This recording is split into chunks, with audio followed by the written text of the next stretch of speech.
All right. Well, good morning. As you know, I'm Jenny from Heart of a Mother, and this morning we are just doing a morning tea where we are question and answer. I know this is the time of the year when everybody's trying to figure things out and make decisions for the most part. Some people have already started school, and I totally admire you. But so I thought, let's just jump on and I'll share some tips and see what I can help you with and go from there. So I'm glad that you're here.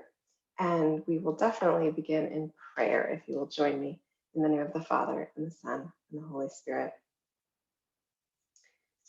Blessed Queen of the most holy family and Queen of chaste family life, I beg you to join us in thanking your divine Son for the abundant blessings bestowed upon our happy families. For our motherhood with which our marriages have been so graciously blessed, help us to thank him. For the protecting hand which has guarded us against the evils that might have befallen us, for the healing hand that has restored us in our sickness, for the consoling hand that has soothed us in our moments of sorrow, for the sustaining hand that has steadied us when trials weighed us down, for the joys that have so brightened our lives, and for the holy peace that has been granted us. For these and all the precious blessings, spiritual and temporal, that have been bestowed upon us, we beg you to offer with us praise and thanksgiving. And for the future, Mary, we humbly trust in the gracious assistance of your Son at your motherly intercession for each member of our families. Speak to him for us and with us, that his assistance may continue daily throughout life, and especially that it may be our great consolation and confidence in the hour of our death. Virgin Mary, Mother of Jesus, teach us to be saints. Amen. In the Father, and the Son, and the Holy Spirit. Amen. I love this prayer book, and everyone always asks. This is the Mother's Manual by Father Francis Coombs. Mine is held together with tape because it's been loved. I love this book. It has so many beautiful prayers in it. So I'm thrilled again to get to chat with you this morning. And I have your questions that you submitted in advance. But as I said before we started recording, if you've got additional comments or thoughts or questions, throw them in the chat, or maybe at the end we can throw those in as well. But I do have 9 questions from you guys. So even though some of them are related, I think this will fill up a good bit of our time. If you also have suggestions for the other mamas in that I haven't mentioned, please throw those in the chat, definitely. I'm not an expert. I don't know everything. And you guys know that what works for one family might not work for another family. So I'll share some tips. I'll try to give you a variety of ideas. But if I missed something that you think would be helpful, please share that, because that's what we're about at Heart of a Mother, is connecting and supporting mamas and just helping each other, because this isn't an easy task to homeschool our kids. So I will make a note of that question, Lauren, so that I don't miss it, and we'll see. But jumping right off, I'm going to start with the question that is going to be the easiest for me to answer so that we can get going. And that is, what have been your favorite morning basket read alouds or recommendations? So we actually did an entire Zoom call on this last summer, and it was wonderful. And I had a little panel of mamas. My mentor, Mimi, came on and had her ideas, and I did. And there's a whole Google Doc file of all the resources that we shared during that call. So I will share some of those resources with you now, but if you are in the Heart of a Mother Facebook group, or even if you're not, you can go to the YouTube channel and you can look for the Morning Basket Zoom call, and I can get you a copy of that list if you can't find the link to the Google Doc. But basically, if you're not familiar with Morning Basket, in case we have a few listeners that aren't, it's generally considered a time of the morning, or it can be afternoon or any time of the day, where all of your kids are together for the most part, and you're gathering for something school related, but not necessarily formal lessons. It's a beautiful opportunity to gather. We always start in prayer when we gather together, and we do the same of the day. So There's a beautiful post by Jennifer McIntosh on Wildflowers and Marbles. That's her blog name, that explains what a morning basket is and how she came up with it years and years ago. And then Pam Barnhill has popularized the idea in the past decade with her book, Better Together, and her morning basket plans, which she sells. And Pam does have some Catholic morning basket plans. She's a Catholic homeschooler. So most of her plans are either, I guess they're mostly Christian. There's a few that might be considered secular, but she has a handful of Catholic ones too that are fun, that have all different links and ideas and titles. And I do love looking at those for ideas. But like I said, we just start with a prayer and then we add a saint, the saint of the day. And I have several different books that I've used for that, depending on the ages of my kids and the mood we're in and how long we want to read. The one we always fall back on is Saints for Young Readers for Every Day, which is by Pauline Press. But I've done the little Father Levasic Saint books. I've done a book called Heroes of Grace, which is geared more towards older kids. So we jump in with that. I will also often throw in a read aloud relating to our faith. So I might read St. Patrick's Summer, that's one of our favorites. Or we might do an activity with the older book, Mondays with Mary, which is kind of a literature study, craft study about Marian feasts. One of the fun things that we did wasn't a read aloud that really impacted our family, was we did the Holy Heroes spiritual adoption in our morning basket. And that is where you adopt the life of an unborn child, and then you watch these videos that show the development throughout 9 months. So it takes like the whole school year. But as far as, that I try to throw in something related to the faith. We like to read the Marigold Hunt books out loud. You can look up those. And then we vary what other kinds of things I read aloud. I try to do either art or music each semester. And one of my favorite art books I always like to mention is called Vincent's Starry Night and Other Stories. It's a beautiful read aloud on the history of art, and was really captivating to my kids. Not a read aloud, but we also like for art, Spot the Differences series, and they take famous paintings and change some things in it, and you have to spot the differences. So we'll pass that around. The kids will look at that. But so history of art. For music, we've done stuff like Story of the Orchestra, things like that. But those aren't my favorites. Sorry, Lane. I know some of you are very big into art and music. I just touch on it because that's what works for us. But books we have loved reading, we always throw in some different things. We might throw in some poetry and recite poetry together. We might throw in some Shakespeare. But I always try to throw in some kind of virtue or character education read aloud. And those, I really love the Everyday Graces book by Karen Santorum, which is all these little stories about good manners.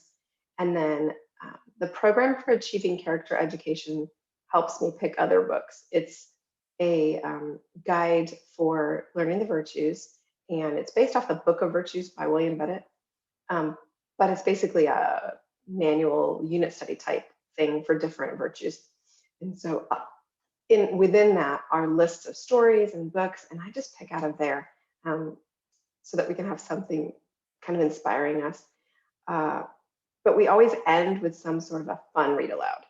And that helps, kind of keep everybody's attention. And that's when we read things like the Green Ember series and Wing Feather Saga, and like all those books that just really captivate my entire range of kids, because I have right now 8 to 18. Oh, I'm not homeschooling the 18-year-old anymore. She graduated. But so we've looked at that. Other read alouds that we've just loved really vary depending on what kids. Read Aloud Revival has fantastic lists for each age range, and I always target it towards kind of the middle of the road so that everybody's kind of interested.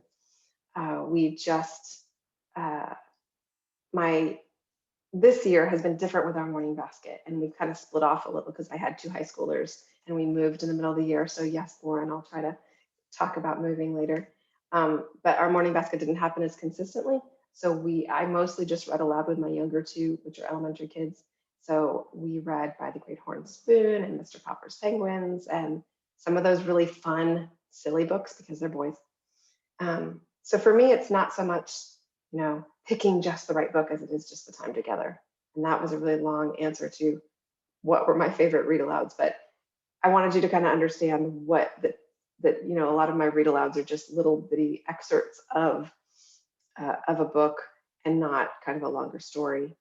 And I think that's what Morning Basket really is about. We also sometimes will throw in our Morning Basket a read aloud from our history program because we do connecting with history. And there's a lot of literature in there that's really good. So I love the book lists there too.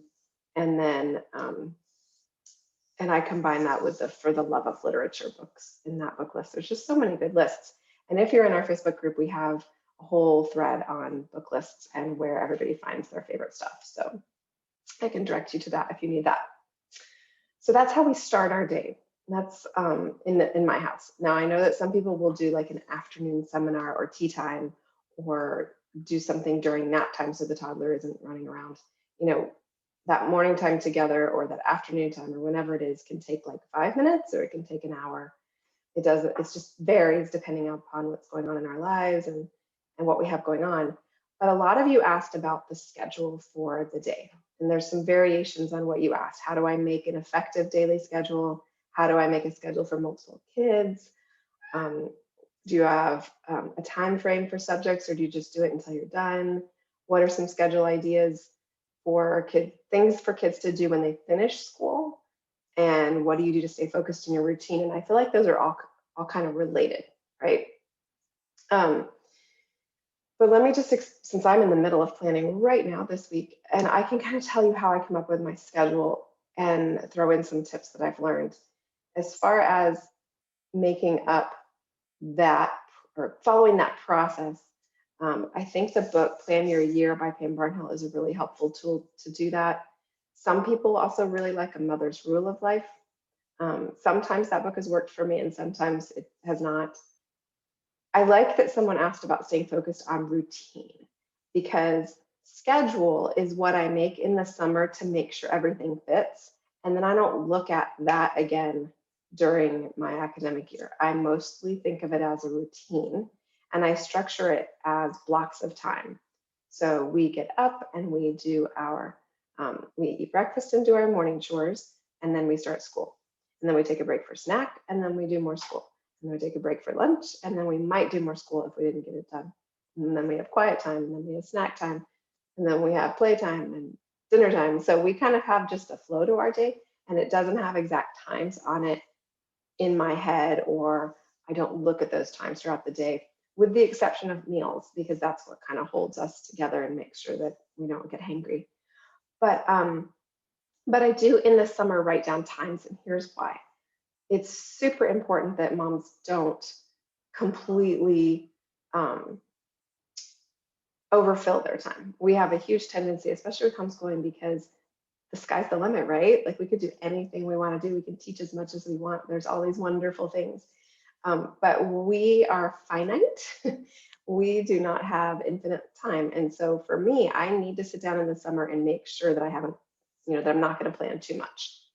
And so what I do with that is I start with a time budget. And this is something that Sarah McKinsey talks about and Pam Barnhill talks about and lots of wise homeschoolers talk about. And I figure out how much time during the day do we have for schooling? How many minutes of the day do I expect my third grader to work? How many minutes do I expect my 11th grader to work? And then once I've looked at that on an actual calendar, how many minutes in the day or week that we have to work, then I take my subject areas that I've mostly picked out, like what books we're going to use or what I think we should use, and figure out how long those are going to take each. So a science read aloud with a kid might only take 15 minutes. A math lesson might take 30. An online class is probably going to take an hour. And so I'll write those all out and see how they fit. And then I'll realize that I have too much and I have too many minutes of work to fit into the minutes available in our day. And that is the most important thing to bringing peace to my homeschool year, is to work out that in the summer for me before I get into the thick of it, right? So I start with that time. I think Sarah McKinsey also says specifically to only fill 80% of your time, and she's right. You have to build buffer to all of those times. But I look at those times and I figure out, um, if each kid is going to have too much work to do. The other thing that I really recommend doing is make a note of which of those things they can do independently and which of those things they need mom for. Because, like I said, mom's time is not unlimited. So if you have 5 kids and that you've planned the perfect schedule so they, don't have too much work to do, and they're all working and it's all the time that you have set aside, but they all need you for half of their work, you don't have enough minutes to sit there one-on-one with each of them, right? So you have to look at that ahead of time as well. I always put a little asterisk on the things that they can do by themselves, because then I know, okay, I don't have to worry about that, because that's not in my time budget. And so then I make my own time budget of what stuff do I need to sit down and do with them, so that I'm not overworked. And that's how you make the schedule for multiple kids, is you make sure that you pick your materials so that you're not demanded to be one-on-one all day with all kids, because there's not time to do it. Now, tips for making it work when you need to be available, because there's a difference between, right, like we need to work one-on-one with them, or they can work independently, but we need to be available. Things that have worked for us and other families is to have a set time that is your like open office time, especially if you have older kids, and tell them this is the best time of day to come to me when you need help with something. Because otherwise, if they interrupt you doing the reading lesson with the first grader, you're going to get frustrated. Ask me how I know. Also, ideas are to rotate who gets mom first each day, so that they don't feel like they get, the drippings at the end of the day. Sometimes that works, but sometimes you need to put the little people first because they have not matured enough to learn patience and wait and do that. Jackie, you asked if I have a specific start time, and sort of not really. We start somewhere around 9:30 each morning. We are not morning people or early risers, but as my kids have gotten older and now that I have high schoolers, I do not start morning basket that early because my high schoolers aren't quite ready to do that. So I might start something with the younger 2 boys, and then an hour later when they're ready for snack, do our morning basket. So I have an approximate time, but I'm not like, it's 9, we have to be ready to work. So again, it's a routine for us as far as we get up, we do breakfast and chores and go right to school. And sometimes they wander off and play and I have to pull them back, but they know that our rule is breakfast, chores, school before play. So that's how I deal with that. But I know many families that do better if they have a set start time and the whole family knows at 8 a.m. we are at the table or whatever, and that works for those families. I know I love the tip of whether you have a start time or not, having a certain morning song that when your kids hear the song, they know they need to come, and then they need to be ready to work by the end of the song. So it's kind of, and you can pick like a fun, joyful morning kind of song to get things going. I love that idea. I'm not a morning person, so extra noise in the morning is not always my first choice, but I think that's a cool idea. So anyway, so when you're working with multiple kids and you need to schedule out who does, who gets mom when, a lot of times, many moms tell me, and I've found this to be true, that you have to compromise on the curriculum you're choosing as well. So you can't choose each year a mom intensive, literature program and science program and history program for each kid individually, right? You might one year decide to focus on literature. And so this year, each kid's going to get me for their literature time. And next year, each kid will get me for their science time. But this year, they're going to listen to the audiobook, right? You can do that each year and have a subject focus, or you can do it for each kid and say, well, this year, this kid really needs me for phonics and reading, and this other kid really needs me for math. And this other kid is great in math. They can just watch the video and do it themselves, but they really need to do some lab work. And so I need to be able to teach them how to do that. So you might also choose a specific focus for each kid.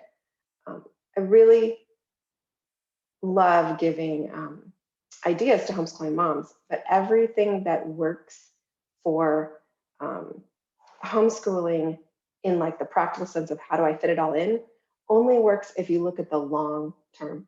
So I can't look at this year and make sure that I get everything done and pay attention to everyone's needs, right? I have to look at, okay, I have 13 years of school, K through 12 with them. And so if this year we're a little light on the history, it's okay. And we'll get to it. I'll make sure to focus on it a little bit more in another year.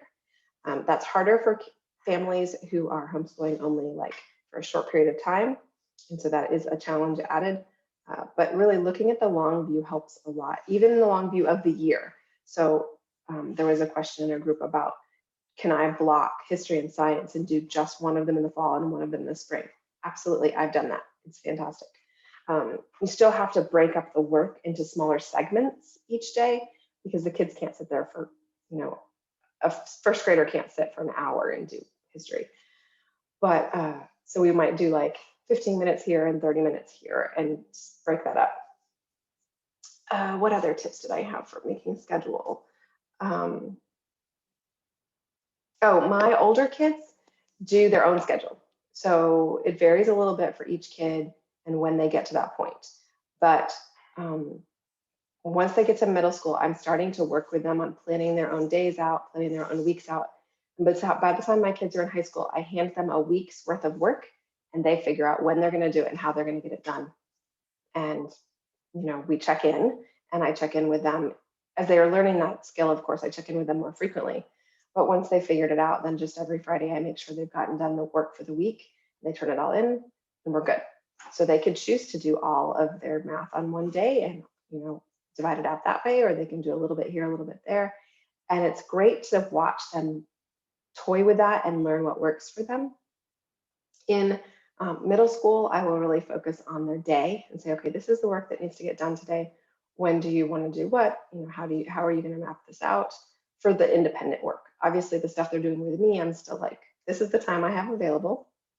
And I personally, just because of the choices I've made and the things that I do, my available time is before lunch.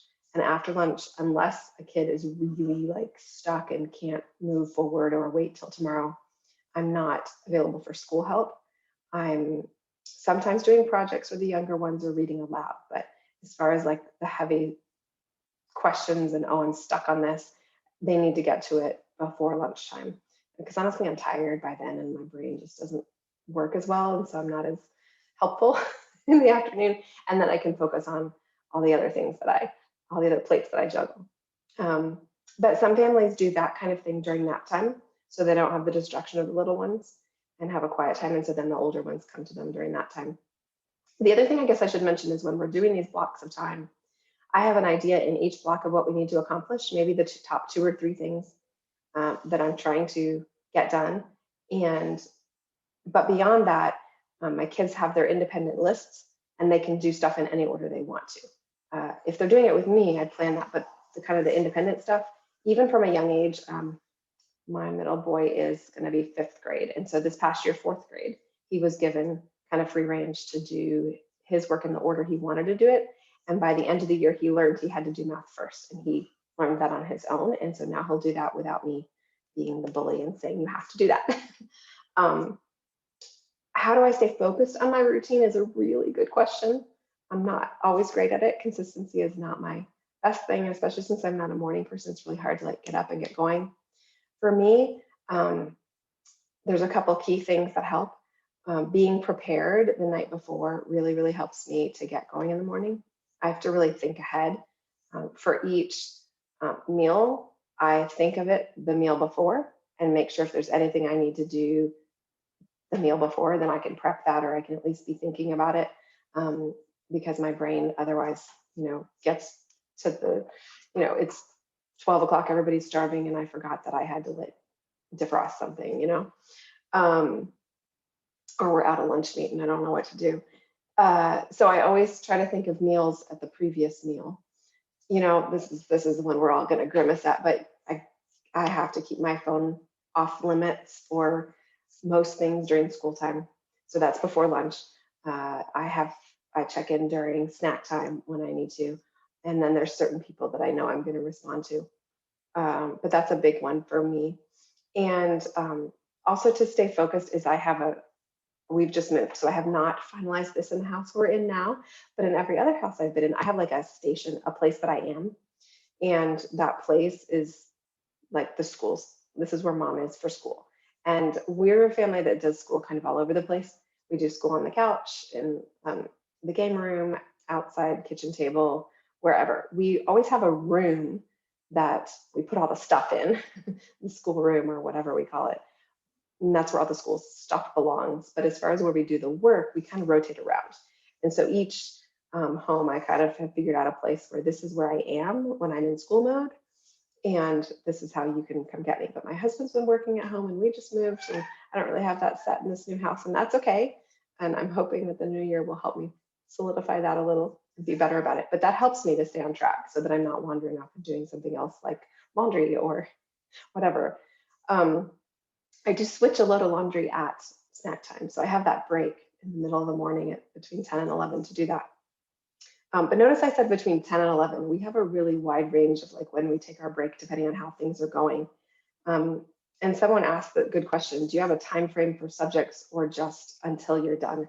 And I would say both. It depends on the subject and the kid, because sometimes I need to say, we're going to only work on this for 15 minutes because that's as much as we can all tolerate. Or sometimes I need to say, we need to get this done. Or sometimes I don't have really a time frame in mind. I think, oh, we're going to get this lesson done, and we get started on it and we start working, and it's going on, and I'm going, yeah, let's save the rest of this till tomorrow. So it really does depend on the subjects. I definitely, like I said earlier, don't put times on my schedule, but in my mind, I know, well, we need to get 2 or 3 things done before snack time and 2 or 3 things done before lunchtime together. It's not counting their independent that they, do. And I love assigning independent work, even if it's make work sometimes for the younger ones, because it teaches them to go work and accomplish something while you're working with another kid. So I know busy work is really frowned upon, and I agree that busy work is not ideal, but there is a time and a place for it when you're teaching the skill of working independently. And I think that that's something to keep in mind as well. So anyway, it really does depend with my kids. I'm very flexible. We teach to mastery here. I don't keep grades until high school. So I'm just making sure they understand, making sure they have, mastered the material to my satisfaction. That really doesn't mean perfection, of course, because nobody's perfect. But then we won't move on, until that. But I'm also not going to let it take all day. Every kid has to learn at some point that when they dawdle and they take all day, they don't get to do the fun things that everybody else gets to do.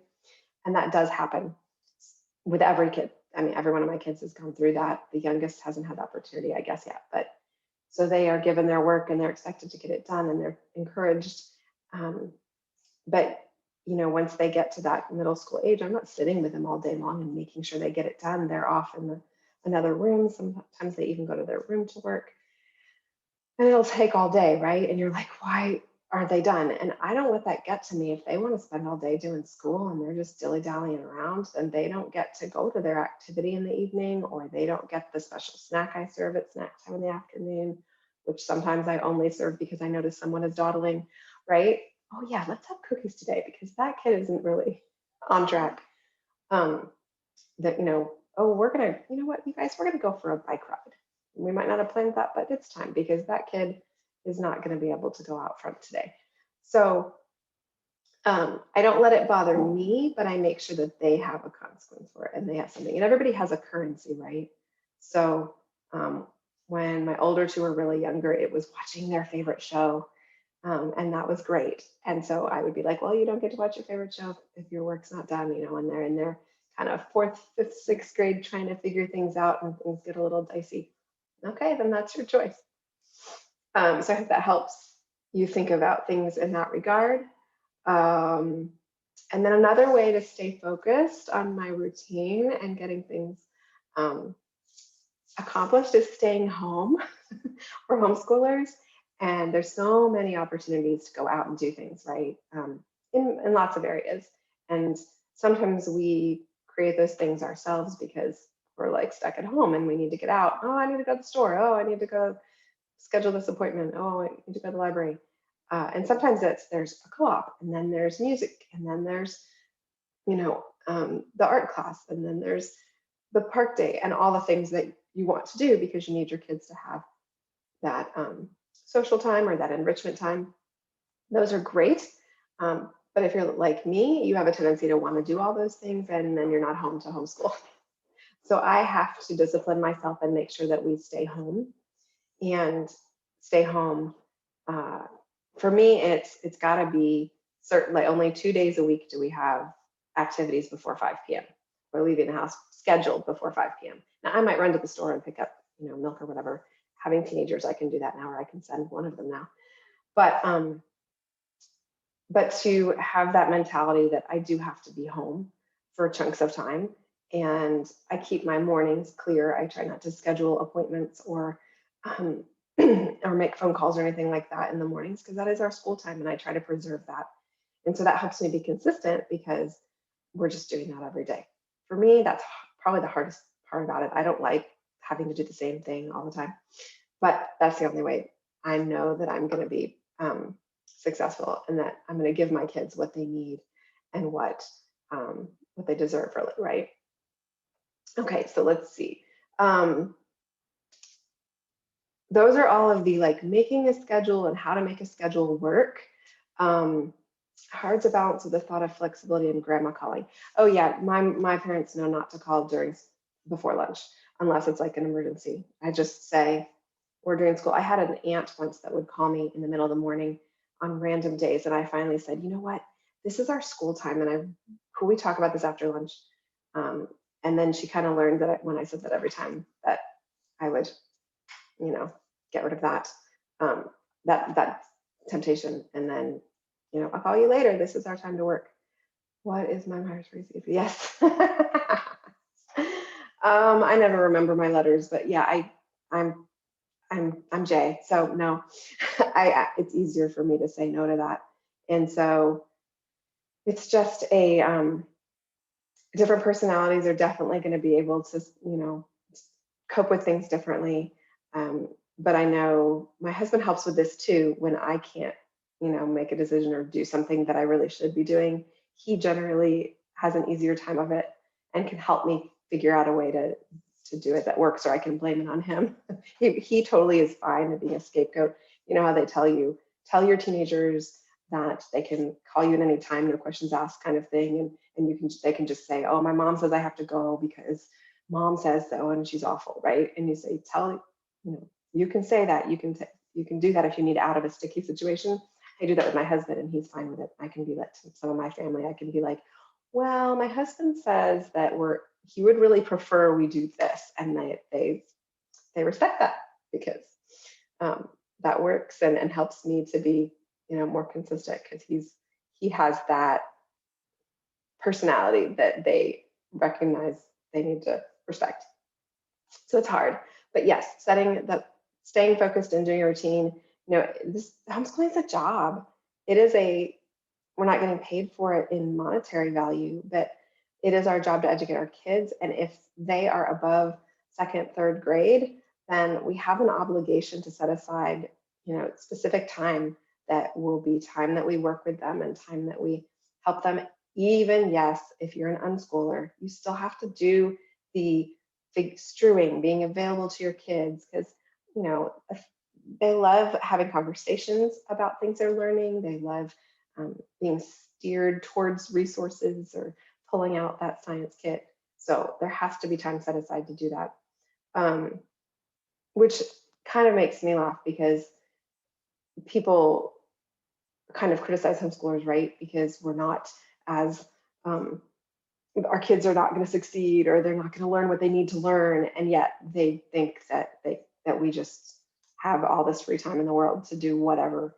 And I've heard many stories of extended family just thinking you could do anything at the drop of a hat, and yet they're also critical that you're homeschooling. So it's tricky, but finding that balance and finding that when is a good time to, school is important. All that to say,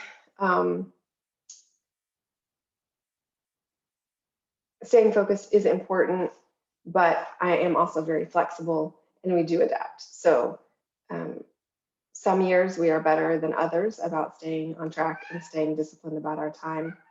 And this year in particular, since we moved, was super challenging and was super hard to just get stuff done with me.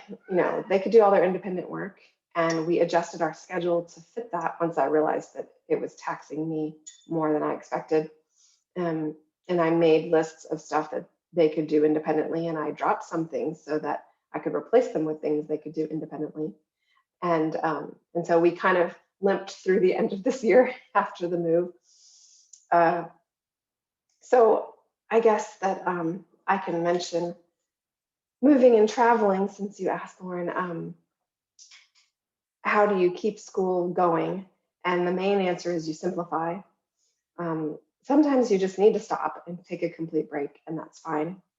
We've moved while we've been homeschooling. We've made 4 major moves plus one smaller move when we were temporarily staying in an apartment. And I've dealt with it a little differently each time. So sometimes we just completely stopped and took 2-3 weeks off to be able to make that transition. Sometimes I would pull out like a core set of material. I would look at what do we really need to make sure we don't get behind in, or we finish the whole book, or we finish, we are behind it and we need to catch up. And I'd pull just a few subjects for each kid. Sometimes, this spring, that was all their independent work, and I knew that they could do that most of the time. I mean, it helped a ton during the move.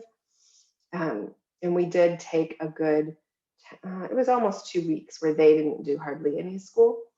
But even after that time, I had so much to deal with, and they just kind of did all their independent stuff, and they just popped back and kept working. And I was available for questions, and I was available for support and encouragement, but I had to focus on other things. But yeah, so audiobooks became really important during that time for my younger kids. They listened to a ton of audiobooks, and I chose those carefully to be good literature, to be things I wanted them to listen to. Maybe related to school, maybe not. They listened to their history. We used Story of Civilization, and I let them go ahead. So they listened so much during that transition time.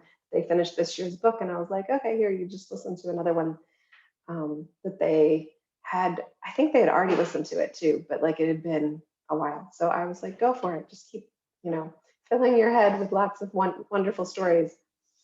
But one move I remember specifically, each kid had a backpack, and that backpack had the things in it that school-wise they could work on in transition. And some of it needed me and some of it didn't. That was when we moved to and from the apartment, because it wasn't as big a move. And so I wasn't, needing to do quite as much long distance, but I did need to keep them on track. Kids like routine, they like what's familiar, and especially for a couple of my kids, it really helped them to keep doing a little bit of school-y type things throughout a move, because they were so stressed out by the move, even though they can't articulate that consistency and that familiarity is like, oh yeah, this, I know what's happening. I've done this in the old house, and doing this as we move and into the new house is not too scary. So I also know that these same tips can apply when you're having a new baby and you need to take that baby moon, is to, pull out just the school that they can do independently, or the minimum school that you want to get done. Or if you're on bed rest and you need to couch school, you kind of simplify, you cut out all the extras, you try to find things they can either do without you, or need minimal help, or even maybe dad can help with. And so those are tips as well. Excuse me. So, okay, what did we get through? Oh, scheduling. Okay, this other scheduling question was things for kids to do when they finish school that are quiet and they can do on their own. That depends on the age, of course. When my kids were really little, I had little like activity boxes and bins that were in our school area, and those came out puzzles and busy bag type things, some Montessori type activity tools were helpful. Now, as they're getting older, it's more Legos and blocks and little people and animals that they play with. I mentioned audiobooks. I have, in the past 2 years, audiobooks have been a huge thing in our house, and my boys love them, so they listen to those. I got them like kids safe headphones that are, they regulate the volume, and then they're like squishy and soft, and they're not your typical, and they're wired and stuff. I was like, okay, I want something that's appropriate for a younger kid. And so they might listen to audiobooks. My kids do a lot of coloring and mazes, things that they can, do without too much mess, get out the crayons. And my daughter loved paper dolls. That's kind of an old thing. But when she was a little bit older, that helped. And also just, honestly, I sent them outside. So once they got to a certain age and I knew I could trust them outside, it was like, okay, you're done, go play. And, get outside where we can keep working in here with the bigger kids on what they needed to get done. Or maybe the younger kids if I was trying to get a reading lesson in. Although I usually tried to do those early and first thing because I needed my best and their best together. So those are some ideas on things for kids to do. If you haven't heard of busy bags, just Google that. It's a fabulous thing. But it's just little activities in bags that you can pull out one at a time. And for my really little ones, like toddler preschool, we used some of those. But you can't necessarily let them have free range of them. You have to give them a bag, teach them how to use it, and then they get to enjoy it for a while. Then they give you that bag back and you give them a different one. If you just give them access to all of the bags, you'll have quite a disaster on your hands. But many people do have, a box of toys that only comes out in the school time. There was a season I even rotated toys, and I had Monday toys and Tuesday toys, because the novelty of toys was important to that child, that little one that needed distraction while we were trying to get our schoolwork done. It's always very creative to figuring out what a kid needs. I have a very vivid memory of sitting on the floor, and one kid was on one side of me doing a math lesson, and the other kid was on the other side of me, coloring a page, and I had to go back and forth because this one really needed my attention, even though they were just coloring. It was just one of those days, and so I was like, math, coloring, math, coloring. I have an alert on my computer that my battery's low, but it's plugged in, so I'm going to check my plug. Hold on, everybody.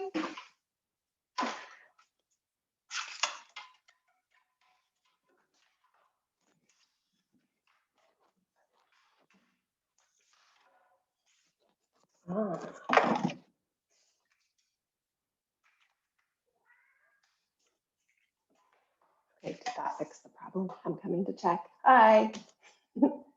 Yes, okay. Somehow the cord came disconnected from the box. Okay, that's better. Oh, good, and I see a question too. Suggestions for kids who can't focus with audiobooks. Oh yeah, I don't know that my kids focus on them. Some kids can't. Some kids it's too it's too much for them, and that would be challenging. But I've found that my kids, even though it doesn't seem like they're paying attention, they do gain the knowledge, or at least some of it. And really, my goal with audiobooks is not for them to gain knowledge, it's for them to hear good language and to hear good stories. So mine usually are playing right now, so 8-year-old and 11-year-old, and they're playing Legos while they listen to audiobooks, or they're coloring pictures, and they're off doing that. I don't quiz them on the audiobooks right now. I invite them to tell me what they're listening to, and they'll tell me whatever they do remember. But I wouldn't be concerned about them really, grasping everything unless it was like a middle schooler who needed to really remember, what they were listening to. Because really for me at that age, it's just exposure. It's just, listen. But yeah, sometimes audiobooks might not work for some kids, and that's okay. that struggle because it's one less tool that you're able to use in your toolbox. But I also, if they like it, I wouldn't worry too much about it, it being a schooly thing, if that helps or if that makes sense. I think that's what you're asking. Okay, so some of what I have said about scheduling applies well to this question. Any tips for homeschooling someone with special needs who tires easily? So yes, realistic expectations where you know how much time they're going to be able to pay attention or they're going to be able to work at a time, and then how much break they would need in between to reboot or rejuvenate to work more, maybe later in the day, is all about that time budget. Is figure out the time that they can function and do various tasks. Maybe you know that they can only write for a certain amount of time, or they can only listen for a certain amount of time. Or maybe it's all together. They don't, they can only do a certain amount of work. Then you have to pick and choose what you're going to work on in that limited amount of time. And I don't know the details of this particular child or these kids or family or the parents, but we always do short lessons with everybody. I try to divide things up so that they're just doing a little bit at a time. That's a very Charlotte Mason approach. It's spreading the feast before your children so they can dabble in various things and learn about the world around us in short, spurts. And then as they get older, they focus in on things more as they learn what appeals to them and where their strengths lie. So those short lessons and having that time budget, depending on the special needs, I highly suggest focusing on the core subjects and making sure that those are solid without adding too much extra. And making sure that the materials that you've chosen are actually beneficial.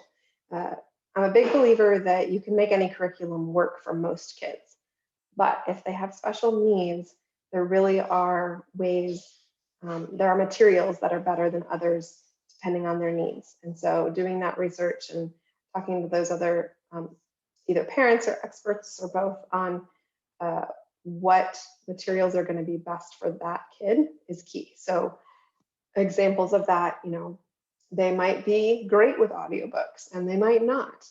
And there are, especially with dyslexics, there's a lot of audiobooks. There's textbooks on audiobook that are available through, there's a subscription service for dyslexics. Audiobooks might be your way out, or doing a lot of things orally. I like to do a lot of things orally anyway, but make those adjustments to the material that you have. Letting them type or letting them voice to text instead of tiring out their hands if it's a motor skill issue. Just kind of adapting things and making sure that what you're choosing for, okay, the core subjects in my head are the 4 R's, I guess I say: reading, writing, arithmetic, and religion. Those are the key things, and everything else is gravy. So that would be my tips there, is to choose your materials carefully, and focus in on the most important things in the time that they're best able to learn, right? Because that's why you're probably homeschooling them, is because, in a traditional school setting, they don't have that flexibility. They don't have maybe the one-on-one that they need or the accommodation. So adapt and accommodate all over the place.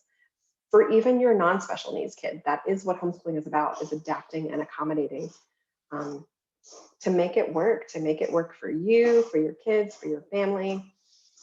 And let me say a minute about adapting.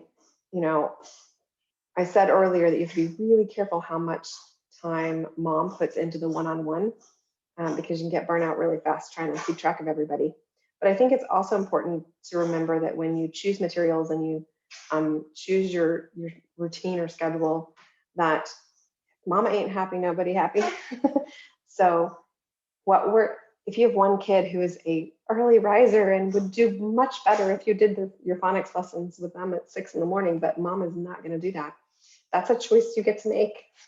You don't have to do it when they need it. And you also could make the sacrifice to do it when they need it. But I think it's important to think of mom and think of your needs, um, and realize that you do have a choice there, that it's not like, oh, well, I have to do this because this is what the kid needs. You're taxed as a homeschool mom. You have, even if you only have one kid, it's a big job to educate our kids, to keep up with the household, and keep our marriage strong. So make sure you take into consideration your own preferences, and add that into the equation so that you're not burned out by the second week of school. Okay, let's see. So jumping around a little bit more. How are we doing? Oh, we're doing great on time. You guys throw all the extra questions at me. I'm just going. Let's see. So we got through 5 to 6. Okay. How do you balance assigned reading versus free reading? So this is going to kind of go into scheduling for me. We just are a family of readers. So for me, this is not hard. And I'll share what I do, but then I'll give you some other ideas too. So the assigned reading for us is, their school. Usually they're reading something for history and something for literature and something for religion. So most of my kids at any given time are reading 3 different chapter books, I guess is the best way to say that, after grade 3, often much more than that. But if we're talking, literature specifically, if I have a kid who is less inclined to reading, then their literature might be their history books. And I might try to simplify in that regard, or I'm going to choose a religion reading assignment that's maybe a little less intense than I would choose, another kid. But balancing the assigned reading and the free reading really is just that this is what you are required to do for school. And then we have books everywhere, and we go to the library a lot, and they read in other times. So my kids just like to read because we built a culture around books here. All of our, we read aloud a lot. I read, every big kid reads. Once you get the first couple loving reading, then the younger ones are like, ooh, they like to read. I want to read too. So that is, that is key. So because we're Charlotte Mason leaning and definitely living books for most of our subjects, I don't use a lot of textbooks. We do a lot of reading. They're reading a ton. I'm reading aloud a bunch. They have assigned reading, and then they read, when they want to. And some days they don't read anything free reading, and some days they do. I will say that one thing that's worked really well for us is our younger kids have a be in bed bedtime and a lights out bedtime. And between the be in bed and the lights out, the only thing they're allowed to do is read. So they take a stack of books and they look through their books, and that's what they do. And we do that to help stagger bedtimes too. So I have one kid goes into their bed and one kid goes onto the couch, and they start reading, for 30 minutes. And then one turns their light out, and then the other one reads for a little bit more, and then goes into the same room that they share. And so that helps to avoid kind of bedtime battles with them. So having time set aside that is like, this is your reading time, and you get to read whatever you want, does make a difference. We have had quiet time for, off and on for many, many years since they gave up naps. And when the youngest ones were still napping, everybody had a quiet time, and they had to do something quiet. And most of the time they would read, because there's not many other really quiet activities that they could do. So they had that. So for me, it's just setting aside the time and having the books available. I have a dear friend who has this idea of ice cream books. And there's also, like, Pizza Hut does a Book It program and different things throughout the year where you can reward your kids for free reading. And that's okay to do too, because we do want to build readers and we want reading to be fun and enjoyable. So if they're looking forward to an ice cream or they're looking forward to a pizza, that's great, because they associate that with reading. I know some people don't want to bribe kids, but hey, if it works, it works. And if it doesn't work, don't do it, with your kids, because some kids, that'll just make them grumbly. But we don't make a big deal about things like that. we just, even my friend who has the ice cream reading, so she has a list of books that she gives her kids at the beginning of the year that are things she would like them to read, but they don't have time to read in the curriculum. And she mixes it up with fun reads and serious reads, but she tailors it to each kid and she gives them that list. And then they read so many books on that list and they get to go out for ice cream. And so uh, that's kind of a cool way to do it, because then you're also kind of picking certain titles. And I like that idea. But for us, it's just, making the time available. But rewarding them is fine too. I mean, and we did the Pizza Hut Book It thing a couple of years. And they read, I think it's like each month they have to read a book and they get a small pizza or something like that. But anyway, making sure they have time in their day to do that. And so that's another, I mean, that really goes back to scheduling, right? Because if they don't have the free time, if they're busy all day doing chores in school and activities outside of the house, and there's no time to just sit around and read, then they're not going to read. Jack, using mostly Mother Divine Grace, which is mostly reading. Yes, so much reading, which is great, but it's definitely, a different style, right? Charlotte Mason, Mother Divine Grace, those kinds of programs, it tends to be a lot of reading, and that's great.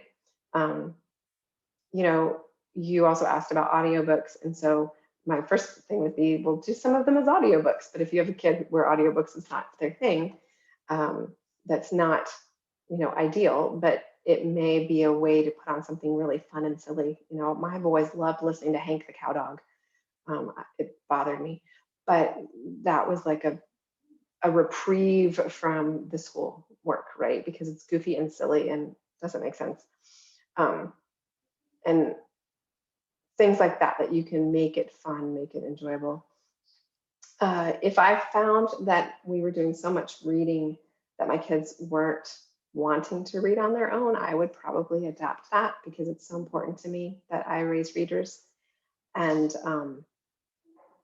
so I would probably cut down on the amount of reading we were doing for school and simplify that, or I would do more of that reading aloud for them so that they would, kind of keep the joy. For me, I'm raising learners. I'm not teaching material to my kids.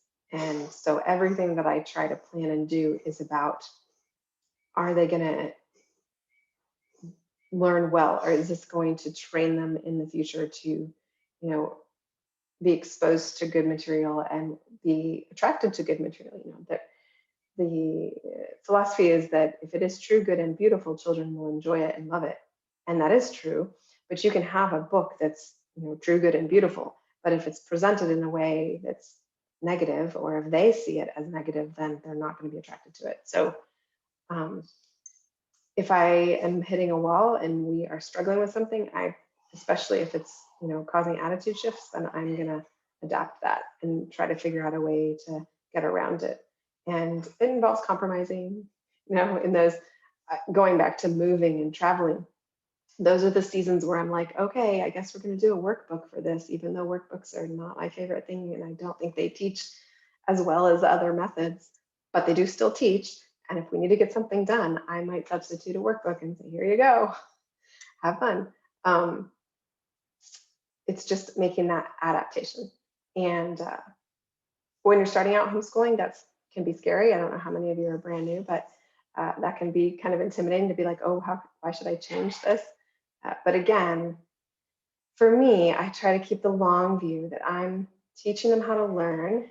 They don't have to necessarily learn a certain set of information by a certain age. They need skills. So like math and reading and understanding and writing, those are things that I'm going to prioritize, because they can learn any subject material at any point in life. But what they need to learn from me is how to learn and the tools that they need for that. Okay, got long-winded there. What else do we have here? I have a few more questions that I can go to. Suggestions for homeschooling an only child and how to help them make friends. That is hard. But it's also beautiful, because your child is able to benefit from being with you, and having that, you being the example and the model, which is also humbling and intimidating. But as far as making friends, most of my friends that have an only child have needed to do a co-op or needed to schedule play dates or join groups of gatherings and extracurricular activities so that their child has other children to interact with, other friends. The thing I love about homeschoolers is it doesn't have to be the same age or grade level to make friends. You can go to a park and play with kids of all ages. But my suggestions would be, if you have some kind of a co-op or homeschool group in your community, to look at that, especially if it's Catholic. If it's not, it can sometimes be hard to figure out if it's a good fit. But also to look at interests that your child might have and prioritize those. So, if your kid is always wanting to play a sport, I might say, I might prioritize that higher with an only child than I would with my 5-year-old, right? Because 5-year-olds don't need to be going to the Olympics yet. But with an only child, I might prioritize that. I think making friends as homeschoolers is definitely more challenging because we're at home. And as I said earlier, you have to be home to homeschool. Yes, you can car school and do some things in the car, but it's not as consistent as being at home. But making friends is kind of like dating, because you meet a bunch of people somewhere. Maybe it's a church thing or a library thing or an extracurricular, and then you're like, oh, I really kind of like those people. Maybe we should get together with them separately. So then you plan a play date and you just, you get to know them. And then you see, do we get along? Do the moms get along? Do the kids get along? And do it that way. So it's kind of a journey, but finding out what your kid is interested in and going to some of those activities can help them feel like they have friends and actually maybe blossom into friends. Getting involved at your church, it's okay for them to have friends that are older and younger. Volunteer at your church, and maybe they'll make friends with a grandmotherly figure, and that's great. But I know that the concern is always making friends of their own age, and that is important. It's something it's a skill, right? That we need to teach our kids. And it can be hard when we feel isolated, especially if we don't live near other homeschoolers or haven't found them yet. So looking for opportunities, going to the playground during the day and keeping an eye out for those families that are there during the day, or the library, or anywhere else that homeschoolers would be during the day.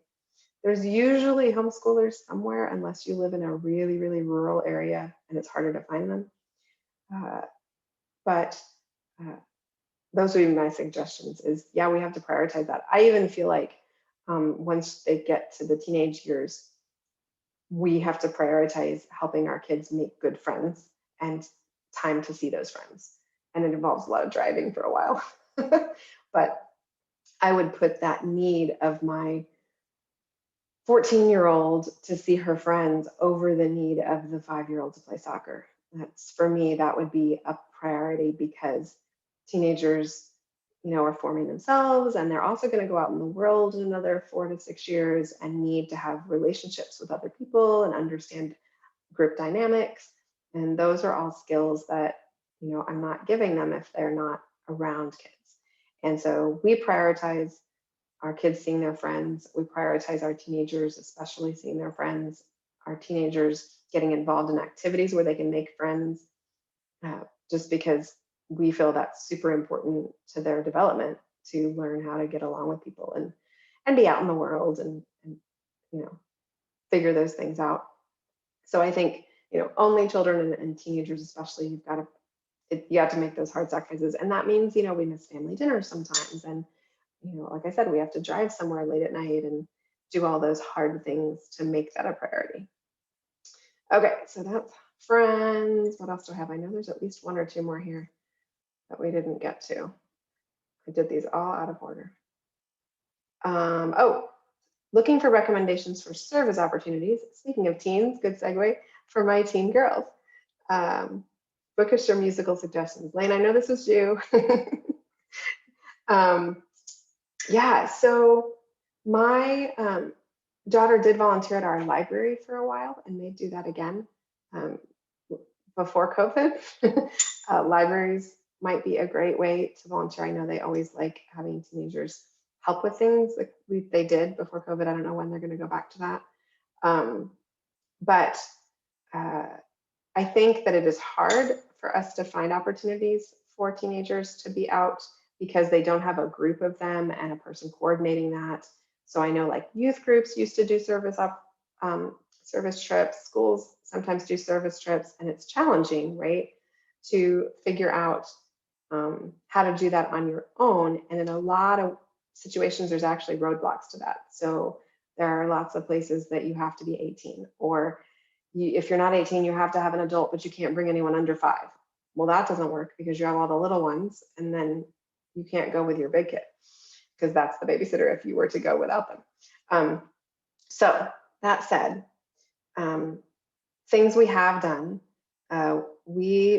when I lived in a different city, we organized a monthly service project for like a year for some of our kids.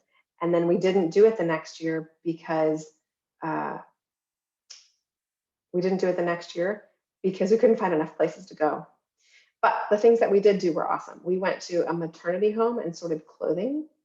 One of the churches let us come and do the sandwich making for the poor. Now I know that's a lot more regulated and so forth, but I know that our parish still does that. We did some at-home service projects as well, and that was like we made rosaries one month.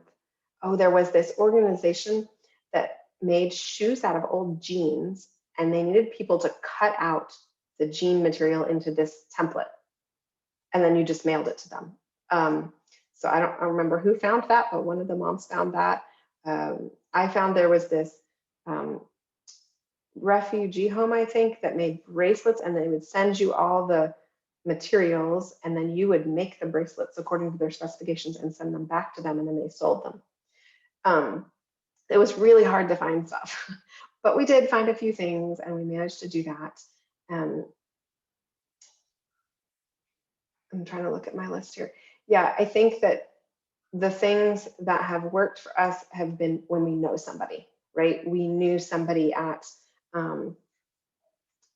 was already volunteering at the library, so that was kind of a way to get into that. We knew somebody that was working at that maternity home, so we were able to sort those clothes, and they trusted us. So thinking of people in your life that do things where you could help, is a great idea. I know that I would, of course, first say, try to volunteer at your parish, but I also know they have lots of rules about who can volunteer and kids and trainings and so forth. So that gets a little bit complicated. But if you know that, there is an organization that does some food packaging. I think it's in Richardson, and then you can take a group of kids together to do things like that. But again, the little kids can't go, so like one mom has to take several families of big kids while the other moms watch the little kids, and that gets complicated. But serve in their community. Maybe we had some friends who befriended an elderly person in their neighborhood, and they would go clean up her yard once a week, not mow it, but like just pick up debris and tidy it and weed or whatever. So I would say look for people that you know that you could help do things rather than a bigger organization, just because of all the red tape and the age limits. Hope that helps a little bit. I bet you could Google some of those at-home service projects too. Because there's, especially during COVID, I bet some people got really creative with some of that stuff. Okay, let's see. What else have I not answered from the questions you guys sent? I think that might be what you sent ahead of time.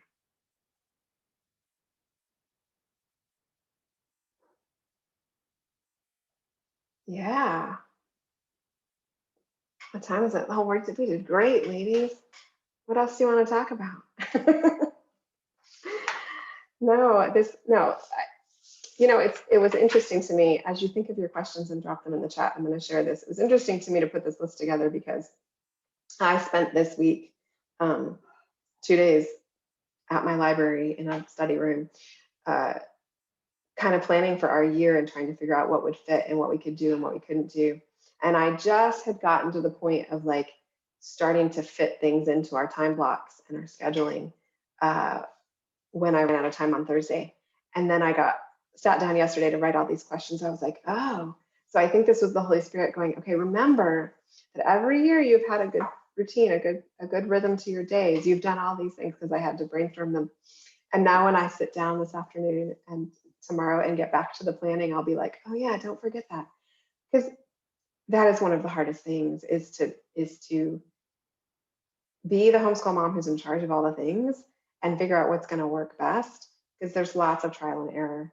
And each year is different because each kids, they grow up, they change, they get, you know, they learn and they don't learn, and you have to adapt. But it is really easy to get overwhelmed by all of the things that we have to do and think we have to do. And there's a distinction there. So if you feel that way, you're not alone, completely normal, and you're not going to be able to do it all. And you're going to have to prioritize only what will fit in the time that you have available.